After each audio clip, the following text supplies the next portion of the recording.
heard somewhere that an emotion really only lasts for 90 seconds. And after that, everything's an echo.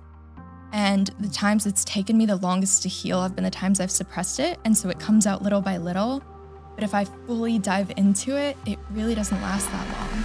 Welcome to the Deja Blu podcast, where we believe that living a life of magic can be the default. Join us each week as we playfully and authentically dive into the mysteries of life and explore what it truly means to be human. From spirituality, wellness, and all things taboo, we don't hold anything back.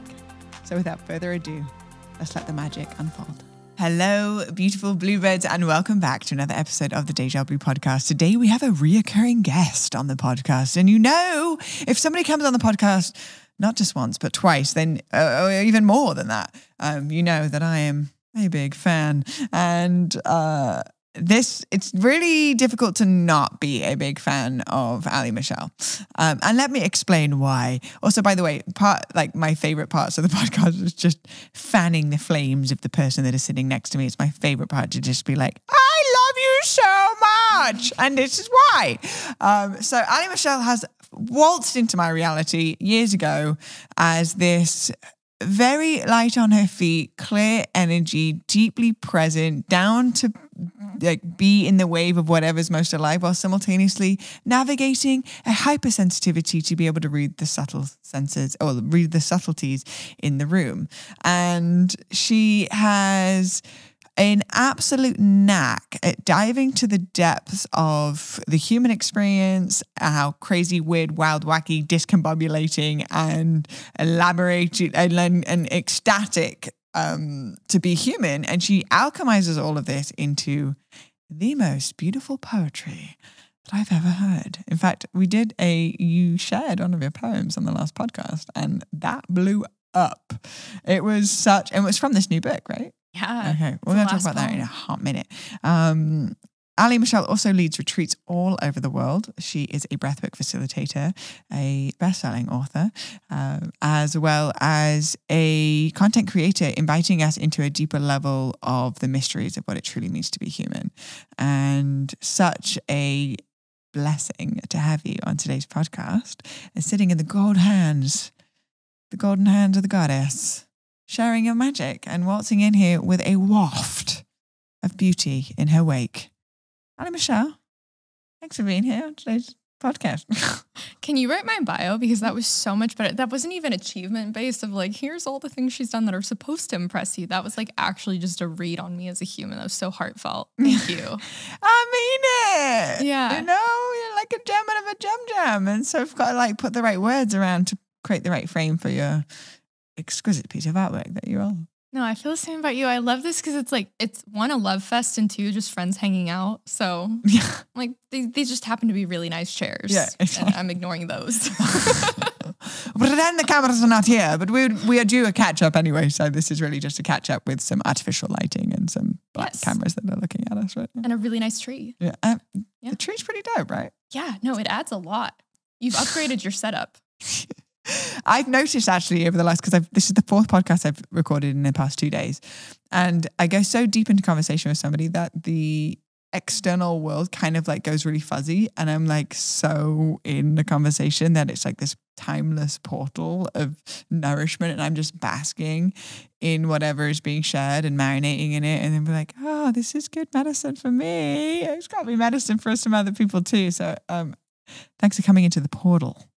Thanks for having me. I feel that too. When you're the most present, it's like you're so locked in. I feel like, you know, that wall could crumble and I wouldn't notice. It's very tunnel vision. It's very strange. So you currently about to release you're about to release your third book. Yes. Third poetry book in January. And I have had your previous poetry books as like a sort of like a coffee table experience, or when I'm just needing a lick or a wave or a deep breath of inspiration, I just open up your poetry book and it takes me to places that place words on feelings that I haven't been able to articulate. So I would love to open up and talk a little bit more about what does it look like for you to go through an emotional experience and then to activate the alchemical process of turning what once was heartbreak, feeling confused, feeling disconnected, into so much beauty, and then sharing that with the world. What does that alchemical process look and feel like for you? It doesn't look alchemical. It doesn't look cute, I'll tell you.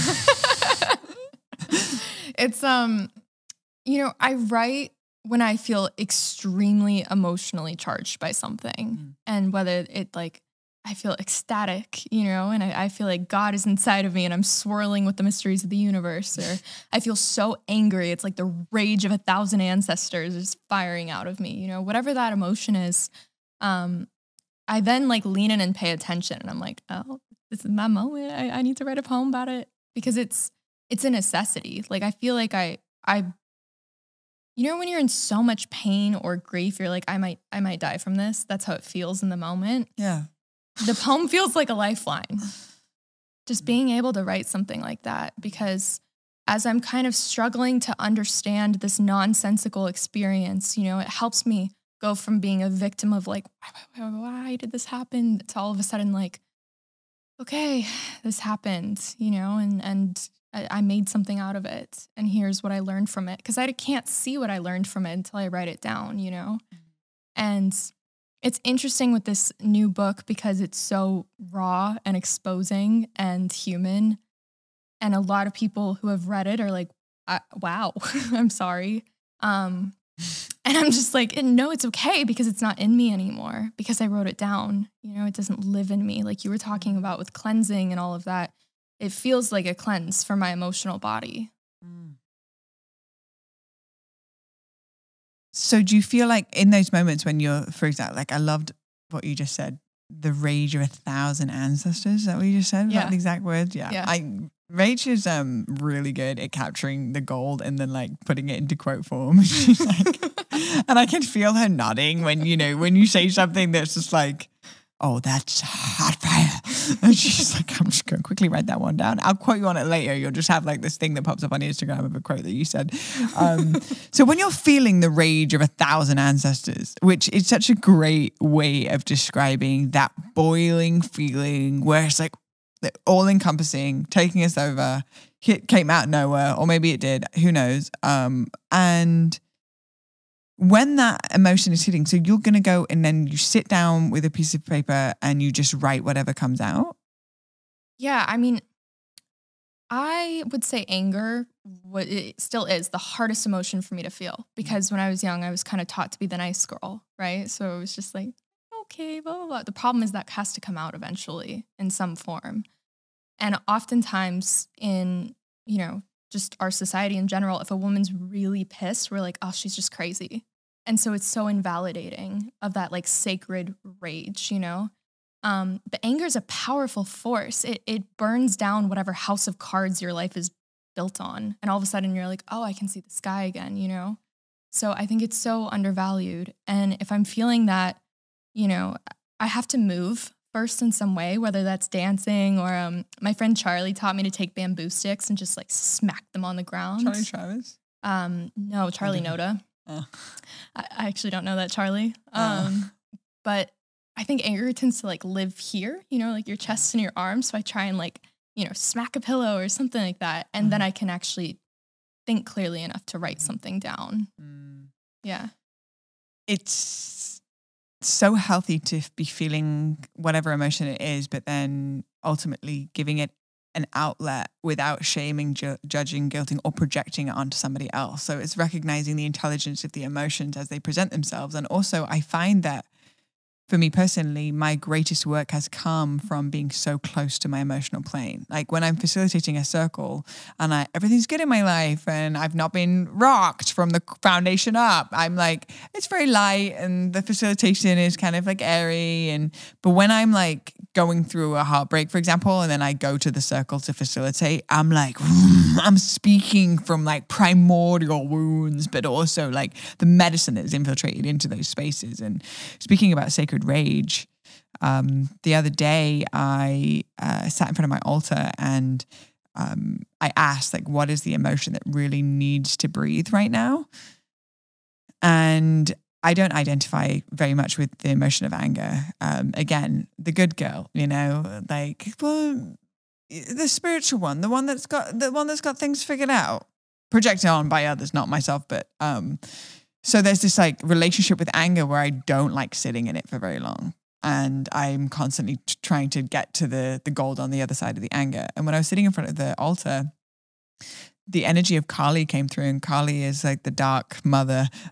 She's the sacred rage of the Hindu tradition, and she's often depicted with her tongue out. And I stood up, and it was like this well inside of me that I hadn't given permission to actually feel. And I just looked in the mirror and was like, ah! I was like, ah! Ah! And just yelling. And Lily looked at me and was like, what is happening? And like ran under the bed, and she's shaking, but she's afraid of it. And ultimately, I think that is also a reason why that sacred rage just keeps getting pushed down, because it's like, I'm going to scare people. I'm going to like upset anyone. I'm going to scare myself. Like, am I even in the driving seat anymore? But what I really want to put emphasis on, I want to continue to unpack with you, is the sacred responsibility of being a fully feeling human, and that we have two responses to how we react to whatever it presents itself. We can project it out into the world, can continue to cause more pain from where the pain originated from, not necessarily even starting with ourselves, or we give ourselves a healthy, I mean, there's multiple options, but to give ourselves the opportunity for the safe space and the outlet, and then to alchemize it into something like poetry, which then can touch the hearts of those that are going through similar suffering, but then give them alleviation into a direction that can actually be empowering for themselves. So what kind of environment and space supports you to be able to feel everything that you're feeling without judgment, to allow it to be moved through? What are the sort of spaces that you can set up for yourself to give to create some sort of practical solutions to the people that are listening, navigating emotions but don't know how to actually healthily express them? Well, before I answer that, I want to touch on what you said about how it can terrify people. Real beauty is quite alarming. It's terrifying. Like, look at nature, right? If you see like the ocean, it's terrifying. Look at a volcano, that's terrifying. You know, a woman who's fully empowered, fucking terrifying. Like, in a way, it is that like complete force where you're like, whoa, this could be devastating or it could be magical, and I just don't have control over it either way. So I think we put so much energy towards shoving things down and like siphoning off these parts of ourselves. And then we wonder why we're so much pain, because it's like a fragmented version of who we really are. So I think it's okay to be terrifying, especially if you already, you know, like if you're connected to your heart, you're not going to go vomit that onto someone else. And if you do, you'll clean it up after. But I feel like that's really important to have that healthy respect that the goddess isn't really like, the goddess isn't the nice girl, you know? She's like fiercely compassionate. You're making me like, you're not making me do anything. I'm tearing up over what it is that you're saying right now, because it's highlighting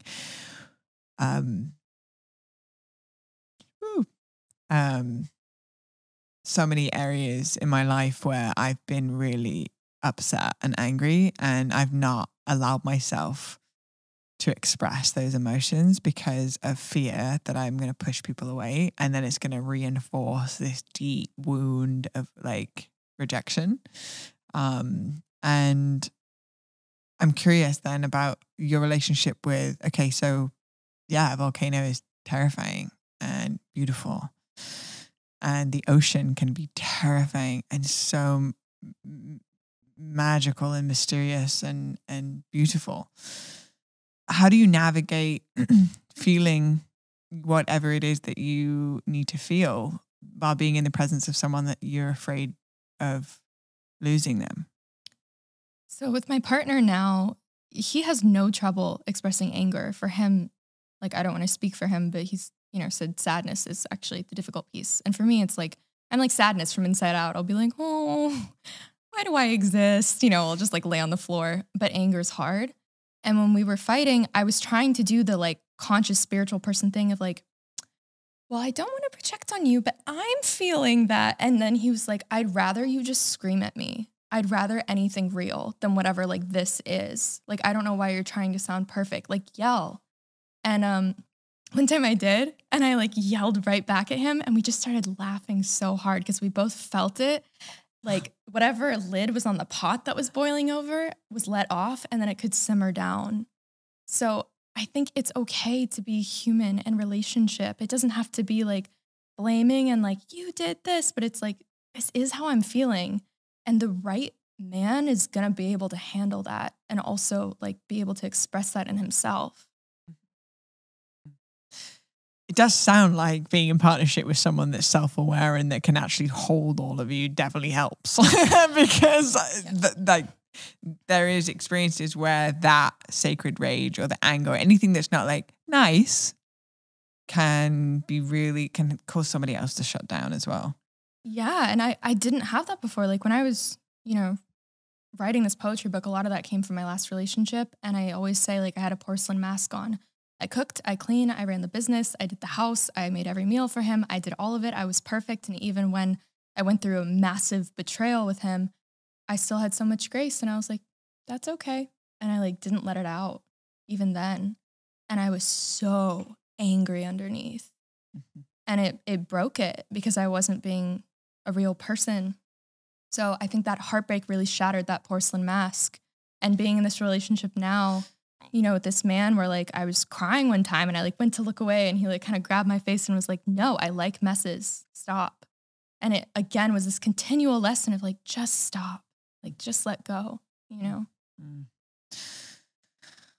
Oh, just a collective deep breath over all of the times that anyone that's listening, watching this has suppressed their emotions and not fully allowed themselves to fully feel the entirety of it, but actually the beauty that lies laced deep in our relationship with respecting the darkness and respecting the shadows. When you are going through we've talked about this previously on the podcast, ego death, breakup, dark night of the soul. How have you created a relationship with yourself where you have become your own best friends in those moments? Because I think that the only thing that's worse than going through a really tough time is to shame and guilt oneself for going through such a tough time. So how have you learned to navigate the way that you speak to yourself in those in moments? I mean, I speak to myself in ways I would never speak to other people, if I'm being totally honest. Like I can be very judgmental and hard on myself. And oftentimes it feels like walking through a house of funhouse mirrors. But I think the more deaths you go through, the more you actually start to trust yourself more and that you'll make it through. And the less you go into that place, in Soul, when she's like, not enough, not enough, not enough. And she turns into that like, yeah. And then he like shows her the leaf and it melts away and she's like, oh, and comes back to her worthiness. Mm-hmm. It's kind of a dance of like forgetting and remembering. And the more I go through it, like the stronger I get. Like one of the lines in the book is, all that destroys you is a gift because it reveals the only thing that you have left, the part of you that's indestructible. Mm-hmm. Have you ever worked with Persephone? No. So Persephone is the goddess of the underworld. And when I was in Greece recently, I was really, my heart was like in a lot of pain. And I went into the souvenir store and there was Persephone there and she's basically coming out of it's like a statue of her, she's on my altar now, coming out of the underworld, but she's like, her heart is so open and her arms are behind her and surrounding her is just like these roses that are coming out of the darkness. And I haven't yet experienced where something that has rocked me to the foundation of the core of my being hasn't made me more of who I am. Even though, I don't know, for 31 years, when you identify yourself with a certain behavior, relationship, way of operating in the world, and that dies, it's such a raw process where it feels like the lobster that's taken its shell off and it's like so exposed and so raw. And yet when I look back on it 100% of the time, it has worked out in my favor. And Rach said something to me today and she said, if you can see what I see that's coming for you, you would be dancing on the beach with your titties out. That's a great line. It's from the Viking. It's from Viking. Yeah. I love that. But like, I mean, please absorb it and use it, because it's really like when she said it, and I really felt that she meant it. You know, she like looked at me in the eyes, and I've got like a little tear that's just like right here. And she's like, if you could see what I see you going and what's coming for you, you would be dancing on the beach with your titties out. And I'm like, maybe I should go and dance on the beach with my titties out before it happened, to align myself with the frequency of that actually making manifest. And so something that I'm really passionate about right now is there is a pedestaling that can subconsciously or consciously happen with individuals that are presenting themselves as powerful on social media. So whether it's that they've got these clips, or they're traveling around the world, or they're speaking really well, and they have the ability to articulate themselves. And what I'm noticing is that when I do Instagram lives, people are asking me questions as if I have all of the answers, or like I've had friends that have shared with me that the way that you powerfully show up, I've pedestaled you and I get really nervous when I'm around you. And what I feel when I'm listening deeper is that we need more vulnerability shown where actually I'm crying right now. Like if I'm going to show with my face of me like happy, and that's what has been for a while, but now I'm actually going to share with you like the mist of heartbreak. And I think that this is what you are doing with your poetry, is that instead of trying to avoid these emotions, you're diving deeper into them and extracting the gold, utilizing your God-given gift of being able to articulate these emotions in a way that is very aesthetically and very pleasing for the mind and the heart, and then being able to filter that's not serving into beauty in the world. Do you have any poems that you would be down to share from the poetry? One that I want to get one that is so vulnerable. Okay. You want a really vulnerable one? Oh yeah. Okay. I mean, since we're on the subject of rage, it's so funny. I have one memorized that I actually would like to do at some point, but I had a feeling, I was like, I feel like because it's Blu, I'm going to have to read one of the real ones.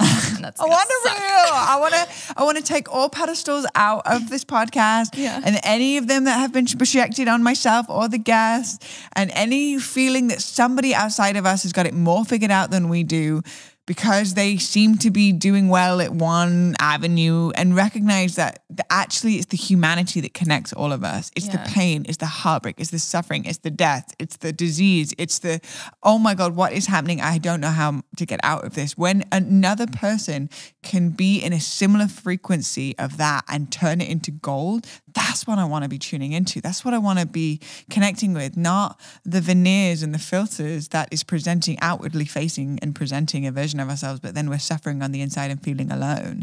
So that's what I want to invite with you sharing a poem. My heart's racing. It's funny. I literally hid my phone behind this because I don't have this memorized, but before I do it, have you ever read The Four Loves by C.S. Lewis? The soul what? The Four Loves. Oh, no. It's interesting. He says, we do this with our heroes and the people we fall in love with. They take on special meaning, every action, and we make a god out of them. And the minute they mess up, we demonize them.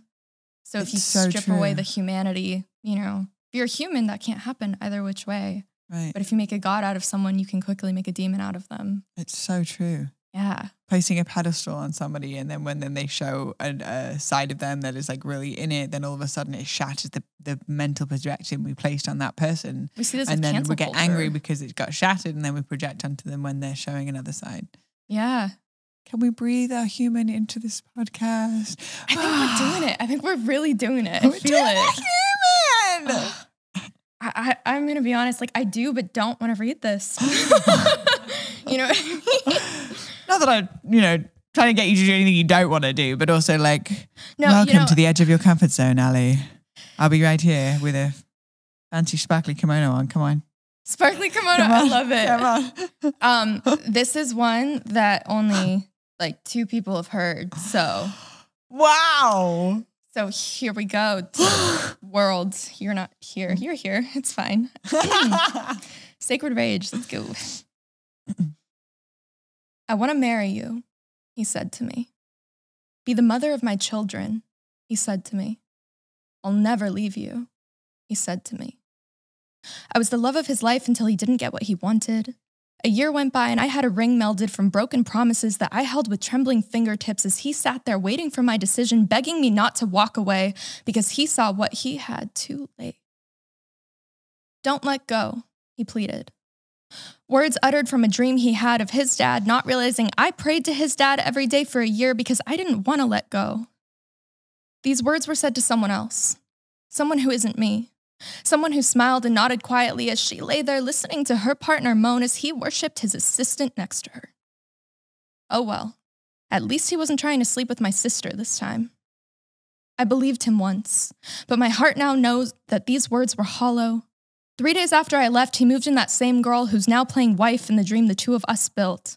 As though I could be so easily erased, so quickly replaced. Does she know the stories of the yellow house you grew up in with the slanted floor and how your spine is out of place from carrying a family on your back from such a young age?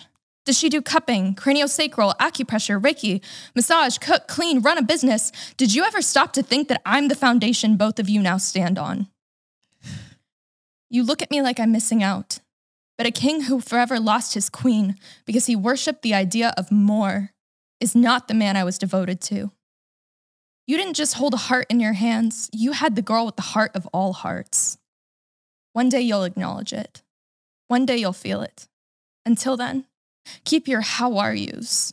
I refuse to be disrespected with such surface conversation and treated like a stranger when I gave all of myself over to loving you. Forever is a false promise.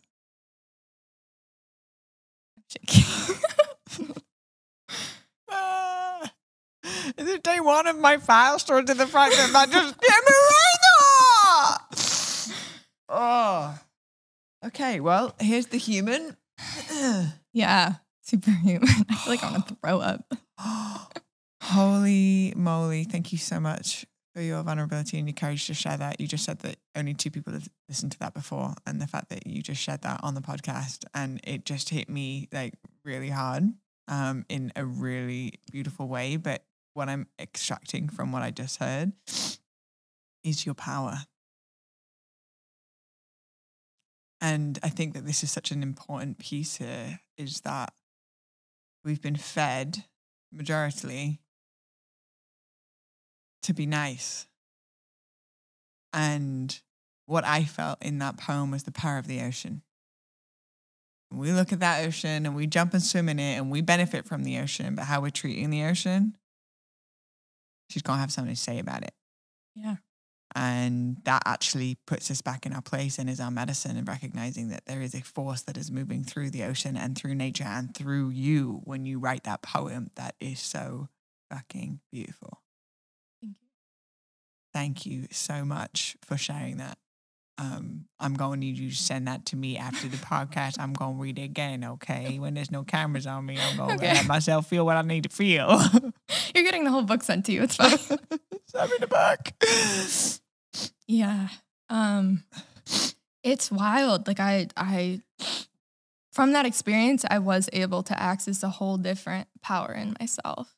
And I think if I hadn't made this book, I would have stayed in that story on a loop for a really, really long time. And it helped me move on, and it helped me forgive, but also like have some boundaries for maybe the first time in my life and be like, no, this is not okay. Mm-hmm. I stopped bypassing everything, you know? Yeah. Will you talk to me a little bit about bypassing, and what does that look like when one person is bypassing their own experience? You know, after that experience, I was in a very, I don't know, spiritual community is like the right way to say it, and it was this thing of, there was this expectation for me to just be okay after a breakup like that, of like, yeah, but you learned so much, and yeah, but you grew from it, and like, yeah, but this is low vibrational to feel this. And it was so invalidating, and it really repelled me from that community for a while, honestly. And I think it was good for me to swing to the opposite side of the fence of like, I'm just going to be human. I'm chucking out my crystals and my vegan food and my tarot cards and all of it for a few months. And I just need to be so human and feel, accepted that I'm in the freaking dark place right now. And I was able to like rejoin that community without judgment, but also without playing into that bypassing. I feel like I get to be myself no matter who's in front of me right now.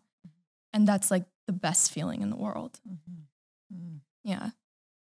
So bypassing is a washing over with a blanket statement over something that is sitting at the foundation. It's almost like the visual that I get is like if you move into a new home, you need to clean the cobwebs out first. You need to like wipe down the sides and go in the closet and pull out the stuff that was there before. And then once the foundation is clean, then you can start moving in the stuff. But the bypassing is almost like, no, we'll skip over that. Just move the furniture in and let's put on the artwork on the wall. And it's like, you're actually going to have to pay the price later on because the house is going to start getting really stagnant energy and dirty and crummy, and ultimately it's going to take more effort at the upfront, but the long-term benefit of actually being able to live in a clean home is going to benefit and create expansion elsewhere.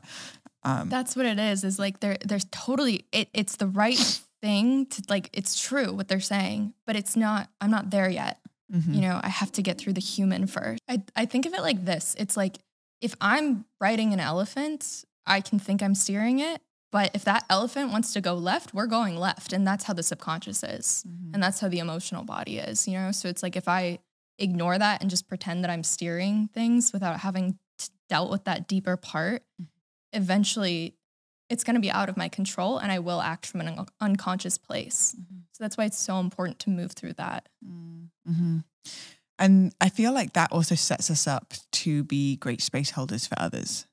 The capacity in which we're willing to be compassionate, loving, and patient towards our own process is the capacity in which we can be loving, patient, and compassionate towards somebody else's process. So I found that through the really challenging times that I've been facing recently, when somebody else, another sister, is going through heartbreak or going through a really challenging moment, how I show up for them is deeper and richer. And the energy that I present now is that you get to be in this for as long as you need to be.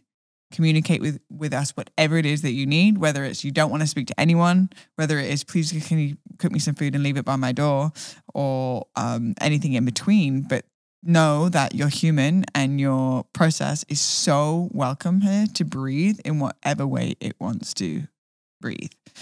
And I think it's so easy for me, it's so easy to hold space or be with somebody going through a challenging moment when they're not projecting it onto me or they're projecting it out into the world.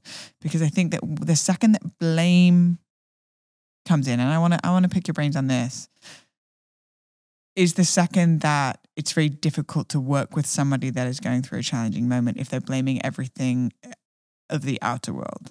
And something that I've been really navigating recently is in the I Ching, the archetype of grace.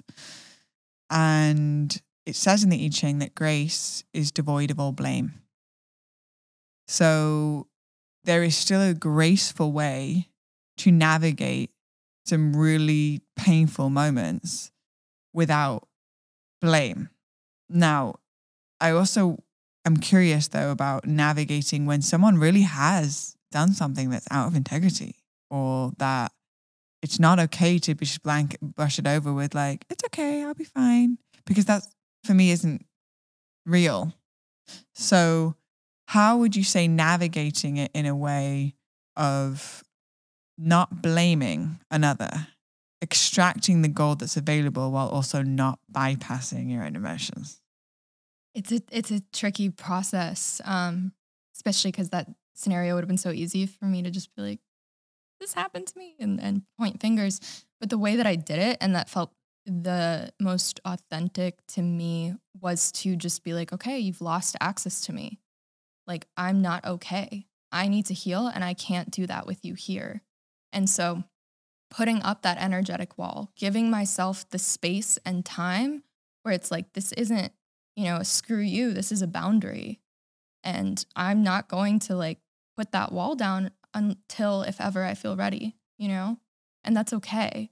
Not all things need to circle back. Sometimes it really is just a powerful lesson.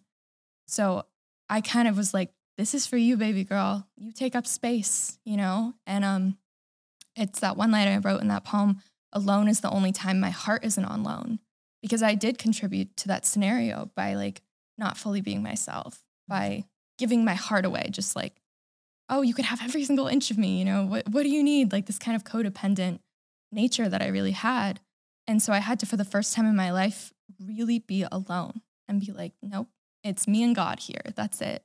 And until I can learn to pick myself back up off the floor and trust that I actually do have my own back, I'm not going to put myself in this situation until I know I'm strong enough. Mm-hmm. So that felt like the most real way to do it, because there was just no conversation that could have been had that wouldn't have been from pain. Mm-hmm. So the boundary piece is such a huge part of this. Rachel and I were talking about this the other day. Because it doesn't feel true either to stay in anger for a long period of time.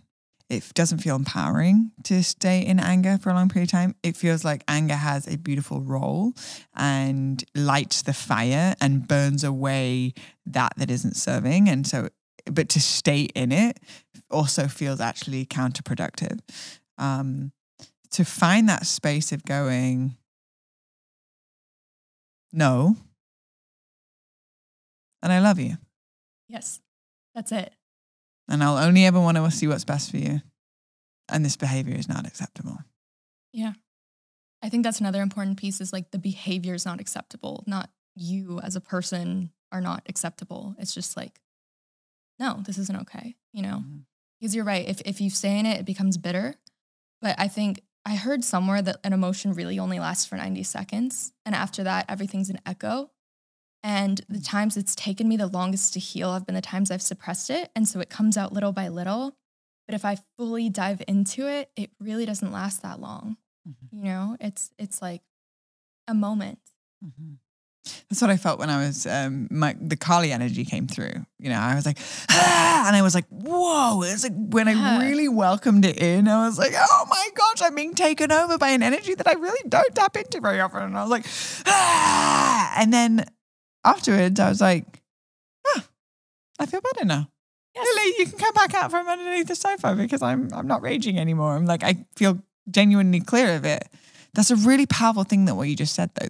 It lasts 80 seconds. And 90 seconds. How long? 90. 90 seconds. And everything after that's an echo. And it's kind of like that moment I told you with my partner, where I was like, ah! And then we both just started laughing uncontrollably, and the fight was over, because it was just like, well, that's out of me. And like, now I'm in joy.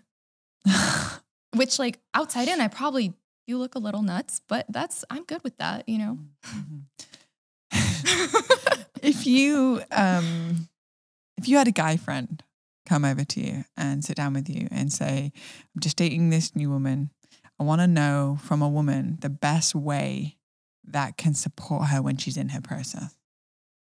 What advice would you give to your brother in that moment to invite him into how to navigate the emotional waters with another?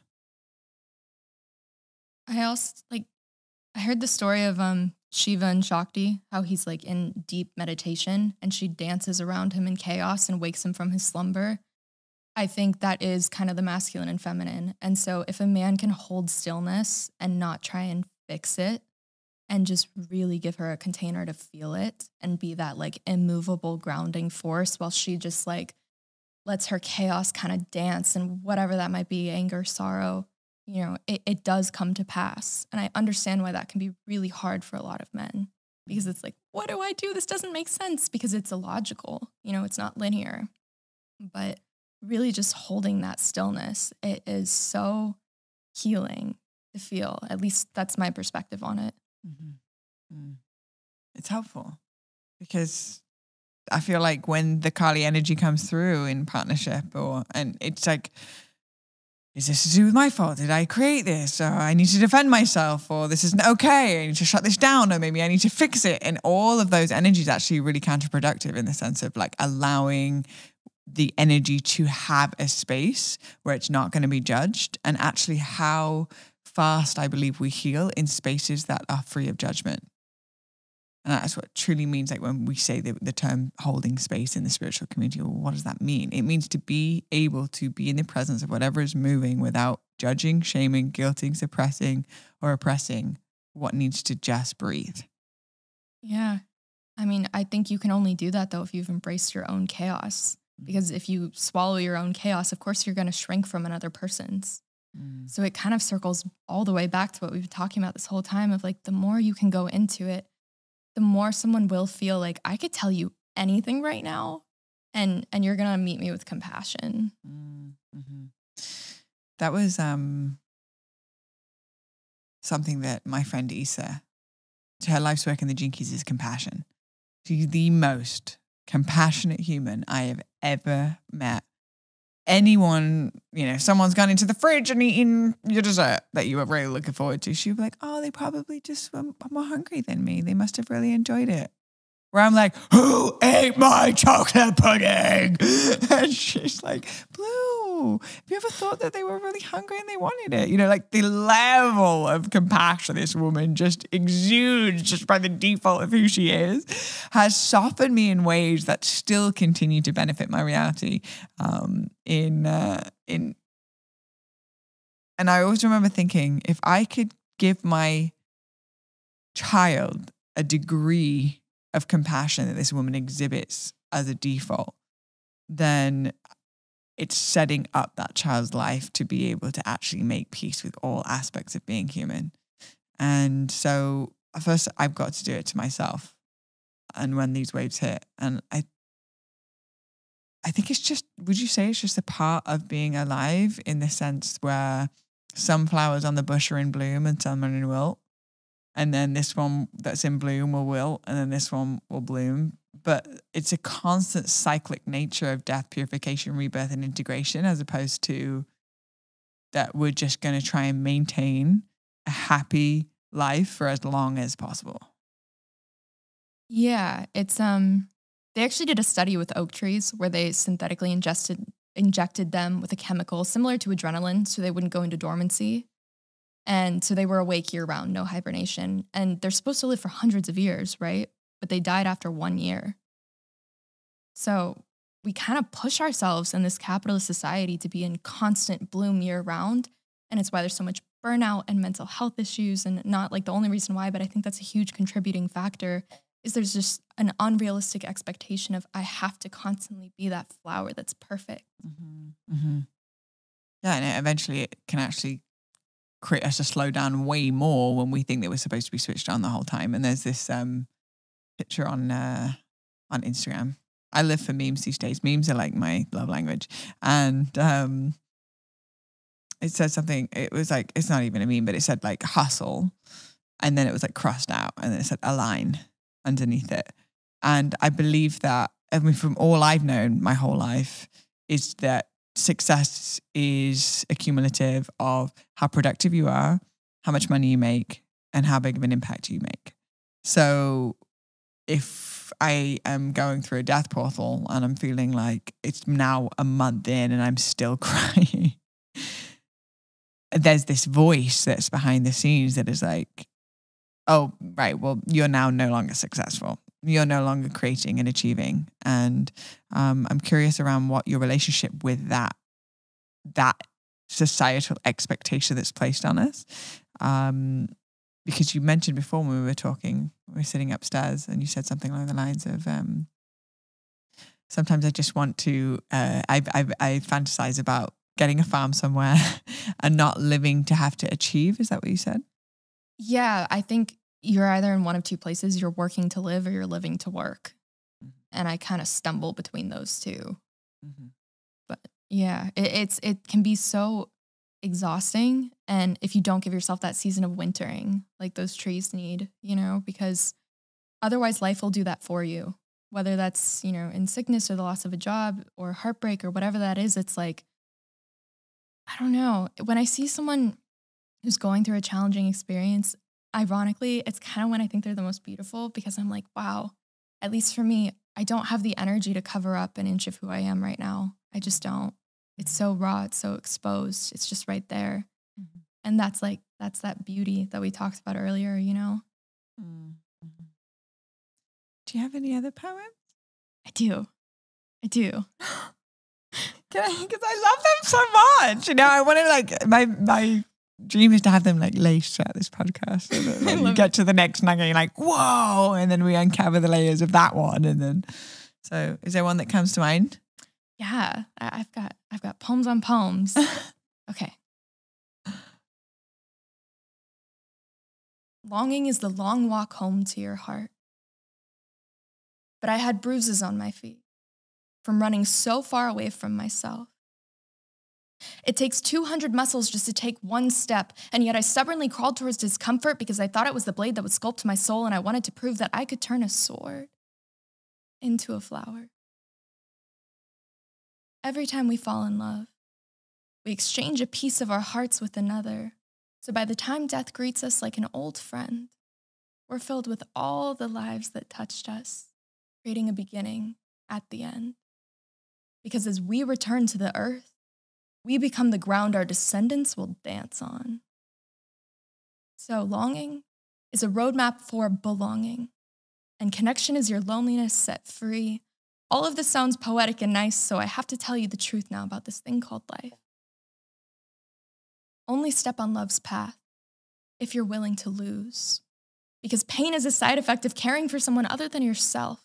So let it carve and dig into you until you become hollow as the night, because an instrument that's full can't create music. And God has been holding her breath, waiting to sing through you.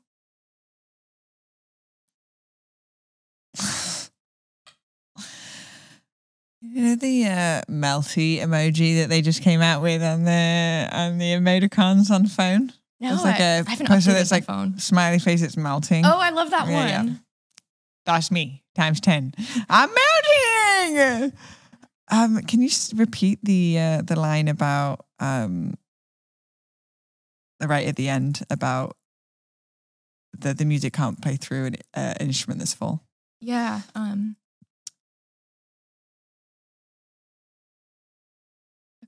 Because an instrument that's full cannot create music. And God has been holding her breath, waiting to sing through you. Those two lines sum up the why behind the death portals that we go through the ego death, through the identity death, through the relationship death. It gets to a certain point where the music can't be flowing right now. And so there has to be an emptying that happens so the instrument can actually be hollow so that the music can play through.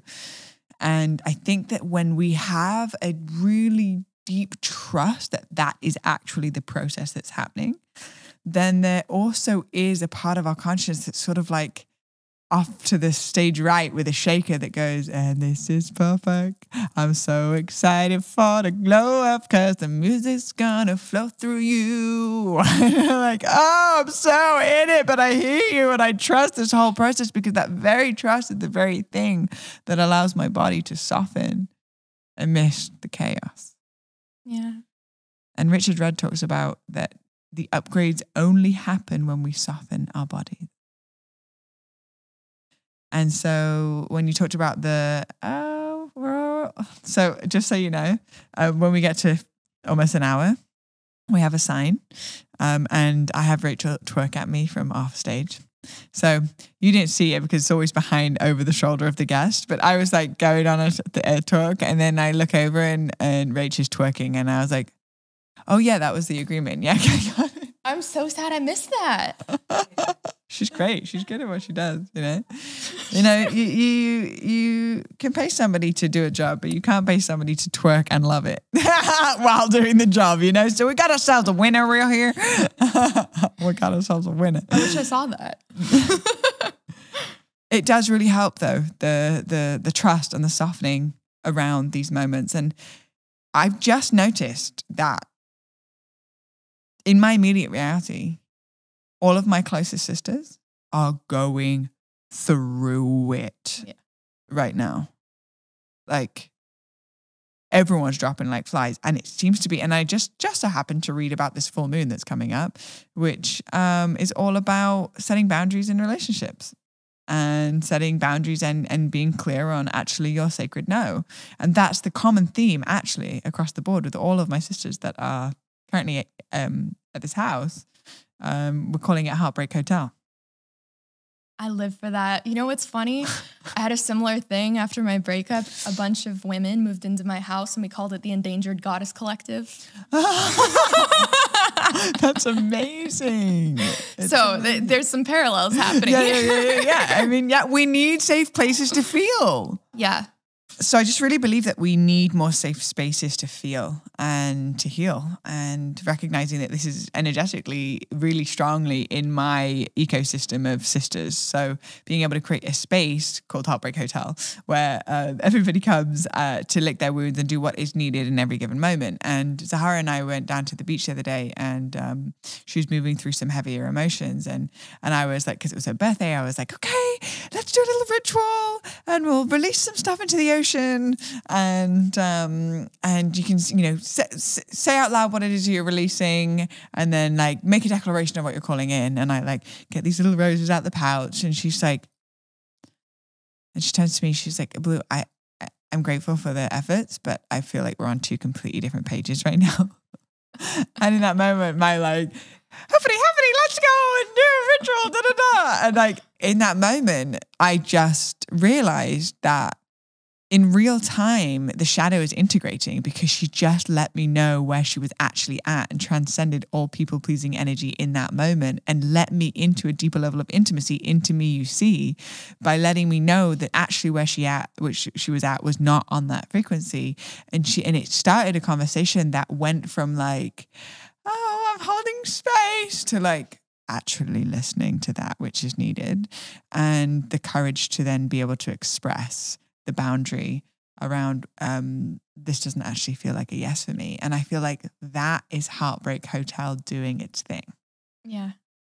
Instead of like, oh, well, let's quickly move through the emotion and let's go and do this beautiful ritual. It's actually like, no, let's sit with what is here, and whatever you need in this moment, we're here, we're supporting it. And that could be like, I need to beat the shit out of a pillow right now, or scream, or just be held and reflected the beauty that you see in me when I can't see myself. But for me, the most empowering times where I've been able to come back to myself has been in sisterhood. Yeah.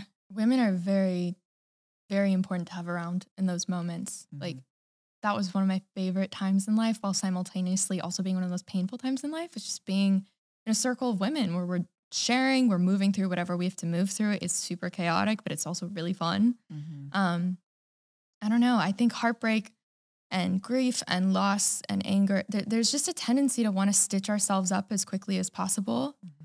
Mm-hmm. But I wrote this line and I said, I no longer avoid the point of breaking. I say to the world, break my heart, break it so wide open that all of eternity can fit between the pieces. So I think heartbreak is the path, You are such a special human. The things that you say hits. Like, it really, did you write that? Yeah. Break my heart so wide open that all of eternity can fit between the pieces. Yeah. Which book is that one in? This one, the new one. Tell me a little bit about this book, because this poetry book. When is it coming out? How can people get it? Like, these are just two poems you read from the book. Maybe we can also they're all from the book. And the reason I'm, all of this stuff I've been talking about, this happened like 3 years ago. So I'm only really bringing it up because I feel like it's helpful for people who might be going through that. As this book is getting published, it's bringing it all back up for me. So healing's kind of like a spiral. You think you've done it, and then it's like, oh, there's another layer. But it's called The Words Left Unspoken, because I didn't have a voice during that time. I didn't say how I really felt. I didn't speak up for my needs. So when it all happened, it was there was an element of like, okay, well, I have to be accountable with the fact that I didn't actually say how I felt. So how could I expect people to know, So this book was my reclaiming. Like, the opening dedication says, this is your reminder to rip off the muzzle, you know, to remember that you have teeth that are meant to sink into the marrow of life. And I really want that for anyone who reads it, of just like, you're wild, like you're wearing an animal skin here, you know, and as conscious as we are, like, don't fall into the trap of being a perfectly preserved porcelain doll. I cannot wait to get my hands on a copy of this book. It's going to be available on January 10th. On January 10th? Yes. And then on your website? Or? Everywhere. Anywhere books are sold. Wow, January 10th. This 10th. is a big deal. You've dove to the depths of your consciousness, touched every inch of your heart, alchemized it into forgiveness and beauty, packed it in the most vulnerable way into a book of poetry, and you're birthing it out into the world. This is not a small process. It hasn't been. It's a thick book. It's over 120 pages. And it's so funny because when COVID hit, publishing slowed down. So I was so eager to just release this into the world and feel like my voice is back. You know, the world will see me in my pain, but I was still in it. And that's when publishing was like, sorry, we're not doing this right now. You know, check back in a year, basically. So the Words Left Unspoken remained unspoken for an extra year. And it's such perfect divine detour because now I'm like, I can really see it clearly. And I can honor that woman that I was, who was broken and had to like really pick up the honest pieces, you know? Mm-hmm. Do you ever experience vulnerability hangovers? Oh, yeah, I'll experience it after this podcast. I know I'll go home, I'll question everything I said, I'll panic, have anxiety, and then I'll get over myself and be like, if it helps one person, it's fine. I experience that all the time. Again, as a theme of bringing the human into this space. Yeah. Because the things that you're saying is like I'm like 10 times over. Like there's like pure, incredible expressions of being able to articulate some of the deepest parts of the human consciousness in a way that allows us to see a shift of perspective and alleviates a part of our own individual process, no matter where we're at. This is my experience of what you're sharing. So, and at the same time, because of your courage to go to those places that are extremely vulnerable, I'm just curious because I have experienced in the past vulnerability hangovers, and I've also experienced guests that I like extract like the deep. I'm like, come on, give me the real stuff. Like, what's it really like on the inside of a death portal, you know? And then like share it, and then at the end of the podcast, we're like, ah! That's it. There's been previous guests that I like check in the next day. How you doing? And then check in on the day of the release of the podcast. How you doing? Are we good? Like what's present in your heart? So that to support with the vulnerability hangover that happens. So what would you say, like, for somebody that is going, okay, you know what, I'm finally going to share my voice, or I'm finally going to share this poem that I wrote from the inspiration that is formed from this podcast. Would you give any like tips or guidance around how to navigate a vulnerability hangover once the share is out? Yeah, I think ever since Brene Brown like made vulnerability popular, there's kind of this like difference between showing vulnerability and being vulnerable. Mm-hmm. And I think it's very easy to show vulnerability. I did it for the longest time where I was like, here's this perfectly packaged thing. You know nothing about what actually happened, and it's so far removed. But like it looks vulnerable. It talks like it's vulnerable, but I'm not being vulnerable, you know? Whereas like you can see it when I just did that. My hands are shaking. My heart is pounding. Like I feel naked. And I think knowing the difference is the first step of that, of staying really, really honest with yourself and being vulnerable from a place of strength too, because there are some situations where it's not safe to do that. And you have to know when to open and close your ribcage a little bit. With the hangover, I think the best thing that I can do is stay out of my head. Like go for a walk, dance, do something like physical movement, because I know that this anxious mind that's like, I said the wrong thing, that was horrible, what are they going to think of me? Like, it's just not going to help me back out of it, you know?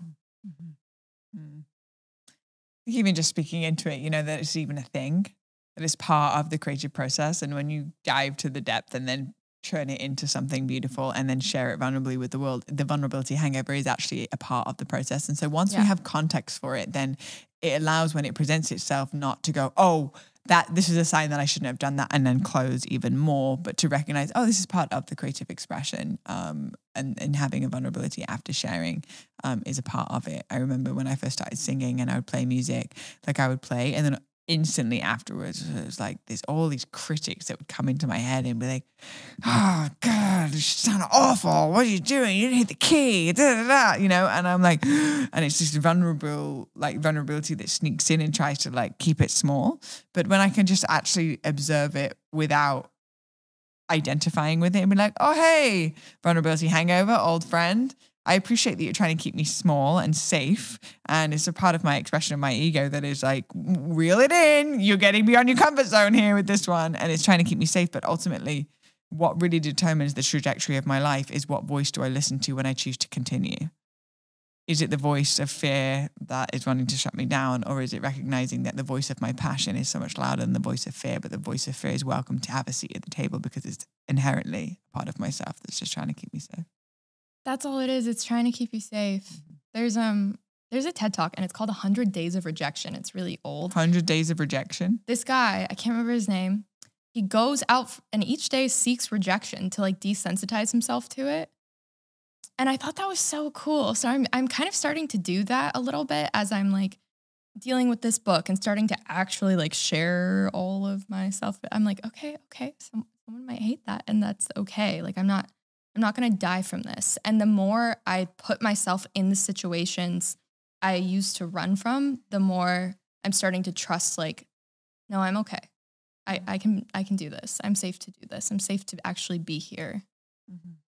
100 Days of Rejection. Yeah. I'll write that one down. Well, check out that TED Talk. Maybe we can put that in the show notes as well, the link for 100 Days of Rejection. That's powerful to even be in the face of rejection and go, hey, I'm not going to die from this. Yeah. Because it can feel like that in the moments. It's like, oh, I'm so unworthy. Yeah, you feel like a worm. You're just like, nope, I'm okay. Yeah. I don't need to take up oxygen on the planet. I'm so sorry. Yeah, exactly. Is the ground upset about my footsteps? My bad. Yeah. It's real though. The voices in our head can be so brutal and have been founded in zero logic. Zero logic. Like it makes no sense. Yeah. But you know what? That's why I love things like ice baths and putting myself in uncomfortable situations.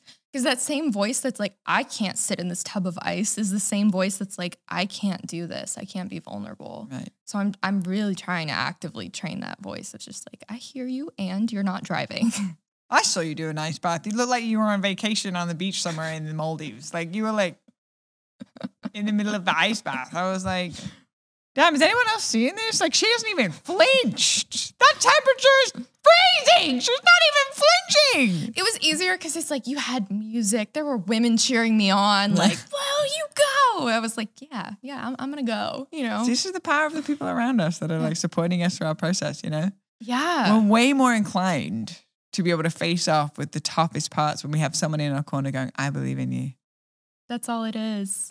You know, Albus Dumbledore said that words are our greatest form of magic because they can inflict pain and remedy it. Harry Potter had all the good life lessons. Yeah.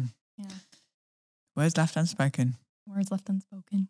Ooh, watch out, world. I don't know when this podcast is coming out, but when it does, hopefully it'll be probably around the time of the book launch. So I don't want to say this too prematurely, but maybe in the show notes that the book is available. If not, then it will be soon. And it's really exciting. And would it be outrageous to ask for one more poem? No, of course not. That's so good. That's why I have the PDF on my phone. Okay. I'll do the one at the end.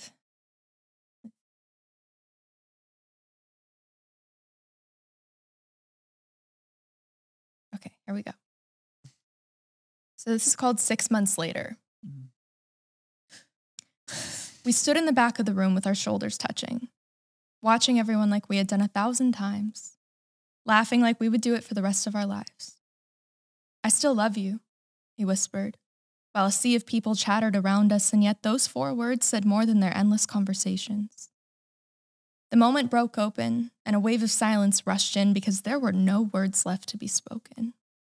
I still love you, The words echoed through the chamber of my heart, familiar yet foreign, because he was half family and half stranger now. I still love you.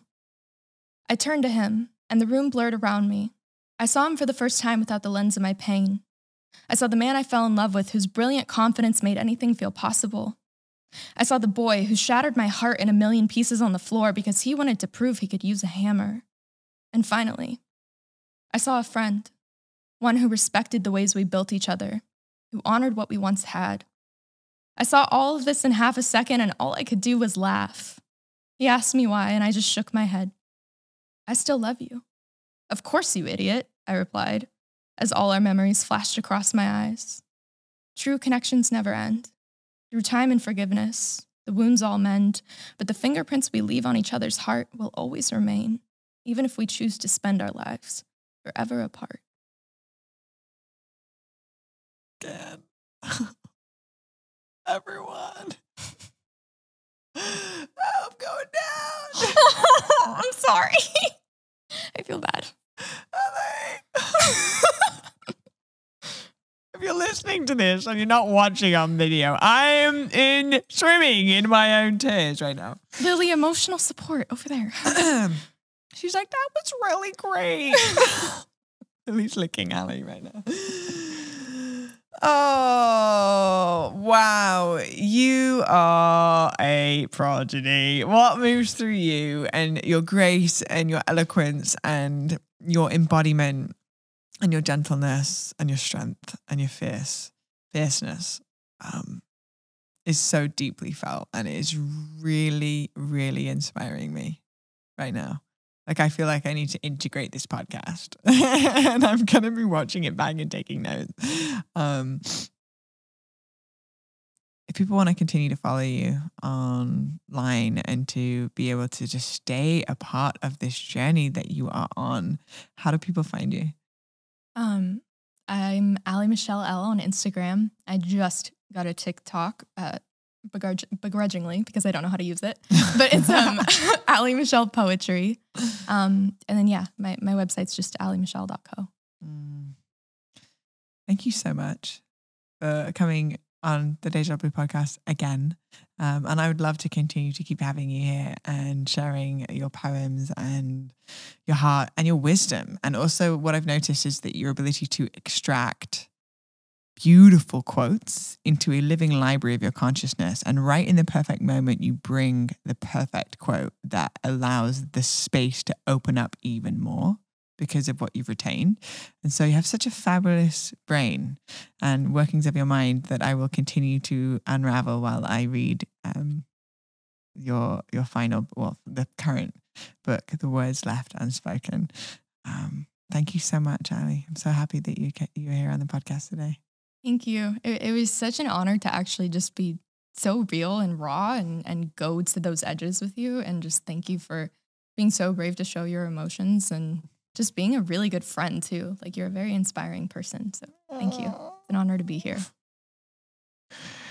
Well, we are still in Heartbreak Hotel, and this is part of the extension of Heartbreak Hotel, where we do a podcast and we just weep on it and talk about our heartbreak. I'm a poet. Heartbreak is a familiar thing. Yeah. Hello, old friend Persephone, we meet again. But now, because I listened to the podcast with Allie Michelle, I'm way more equipped in navigating the terrains of the shadow of my own subconscious mind. I live for that. Can I just get that one clip? Just Yeah, you can. Show notes. All right, Mama. I love you so much. I love you. Thank you. Thank you. To all of you beautiful humans that have tuned into today's episode, if you're feeling inspired, if you're feeling like something on this podcast really sparked something in you and that you feel like other people would benefit from it, then please go ahead and share it on your Instagram stories and share it with those loved ones that could really benefit from the magic that was created today. And may you soften deeper into those times and those crunchy emotions, those emotions where sadness, pain, unworthiness, guilt, shame, whatever it is that's the dark side of the moon. May this podcast inspire you to deepen your level of compassion and hold yourself like you would your child if your child was presenting a deep sadness towards you.